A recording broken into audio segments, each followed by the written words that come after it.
wacho richo chaka gima 2027 ni obiro bedo kwa chope kwa jony jopiny osebedo ka wacho ni weche mopogore opogore timore piny maru orugi mage Kalonzo bende koro yango ni en koro ngirore e kweth mano mapingo piny owacho to bende ng'eny mathoth osebedo ka timore kuom ranyisi chieng' wuok tich be nano kanyo ka Uhuru Kenyatta mane en jatend piny bende luongo romo mano mar kuku mar Azimio Council gin bende gibiro bedo ka giromo chieng' wuok tich mano mar chano odgi kanyakla kweth mapingo piny owacho ngirore giwacho ni Ruto koro nyaka beda one term.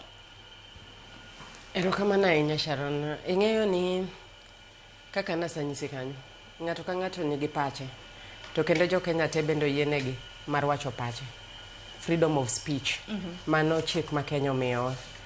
Malich ahinya mogik ni kata ka moluor Kalonzo noromo gi jatend piny owacho ma Kenya ka ing'e ni wanyalo mana romo bende to samoro agenda mwawacho opogore gi agenda mar politics.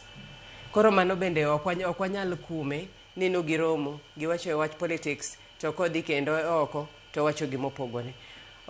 Gine ma ging'e gima na giwacho gin ji ariyo. Wan jo piny ma kawaida wake gik mana giwacho. But joma pingo sirikal bende chiko yienegi mondo giping sirikal. To bende sirikal be koko pingi to be samoro kwa nyal chopo kamoro. Sirikal nyaka pingi. Mane momiyo wan gi opposition. Sirikal nyaka pingi kendo be nyaka ketgi on tose kwa nya chopo kumoro. Ano kane gima notimore marach nikech jok mapingo sirikal gin be gin gi democratic right margi. En mana ni gima penjo kaka ana strong member mar ODM gima penjo nyaka sani ni to gin gitero wa kune nikech end game gi akia ni enango mano kende gima thaga ni gitero wa kune pone gichano odgi ndio ka bende kinde ka kinde giwacho ni giromo gibiro bedo ka gichano odgi kuom ranyisi bende nitiere kaka gidwaro loso kweth moro ma bende gibiro bedo ka golo godo jatend piny. Warito to sani ng'eni ok wanyalo wacho ni gidhi chano gige gi moko. Wan warito outcome ka gisachano giketo no e public e kwa ng'eni na gichano nango. To ndalo duto jo siasa gitebro neno ka seche chopo machalo kama iluongo ni sangi chwelo. To sangi chwelo ni manyiso ni siasa kore ka dwa donje kukune makare. To samo donje kukune makare ni ng'ato ka ng'ato nyaka losode. Koro gin be kata ka giloso margi oyiene gi mondo gilos margi.